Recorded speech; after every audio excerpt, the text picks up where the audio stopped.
స్థానిక సంస్థల ఎన్నికల వేళ కాంగ్రెస్ కు షాకుల మీద షాకులు తగులుతున్నాయి. ఆదిలాబాద్ జిల్లాలో బీఆర్ఎస్ తిరుగులేని రాజకీయ శక్తిగా దూసుకుపోతుంది. బోధ్ ఎమ్మెల్యే అనిల్ జాదవ్ ఆధ్వర్యంలో గులాబీ పార్టీ మరింత బలోపేతమవుతుంది.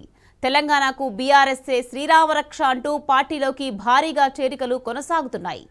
తాజాగా తాన్సీ మండలం వడ్డాది గ్రామానికి చెందిన పలువురు కాంగ్రెస్ పార్టీ నాయకులు పోతగంటి నాగేష్ రెడ్డి, సయ్యద్ నయీం, అమ్జద్, మహేందర్, సల్మాన్, స్వామి, ప్రవీణ్, లింగన్న, గంగన్న అధికార పార్టీని వీడి బీఆర్ఎస్లో చేరారు.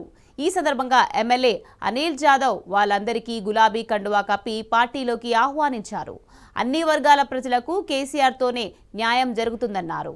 ప్రతి కార్యకర్తను కడుపులో పెట్టుకొని చూసుకుంటానని, కష్టం వస్తే ఇంటి పెద్దగా అండగా ఉంటానని అనిల్ జాదవ్ భరోసానిచ్చారు.